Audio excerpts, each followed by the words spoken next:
So I'm gonna tell you guys how to stay safe in a dictatorship.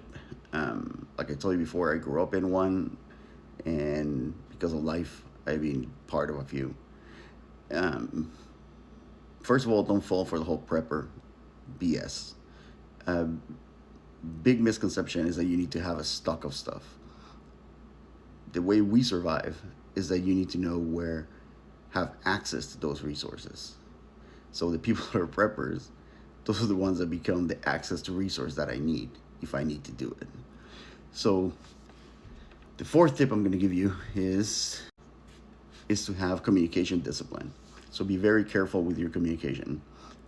Avoid talking about sensitive subjects through even the encrypted messaging that I was telling you, like WhatsApp.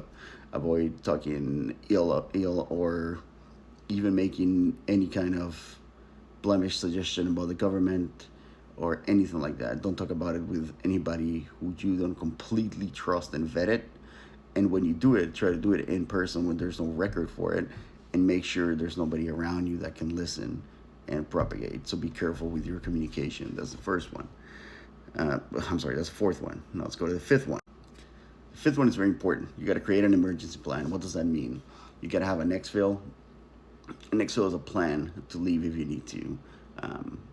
Think about how you would get out, what resources you need, how you would get those resources, who would be your emergency contacts, who will be your trusted contacts, who do you trust to protect you if you need to exfil, or who do you trust to hide you if you need to do so.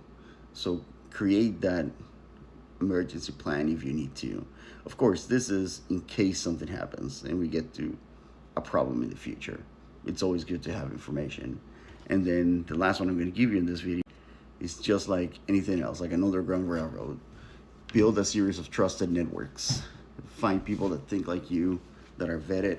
Be wary of new people. And make sure that you have that close interaction with people that you can trust, that you know that share the same values and beliefs that you do, and that are in the same position that you are. And as always, be wary of new people coming into those networks. Make sure if you run into somebody that is new in a network and you think that time will be a good vetting, you're completely wrong. A good person that is infiltrated and is good at it can sit and wait for years until you say the wrong thing.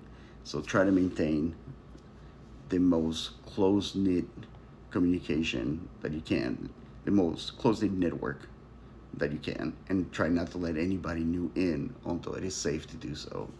I'm Alex, this is my rant, and I'm out.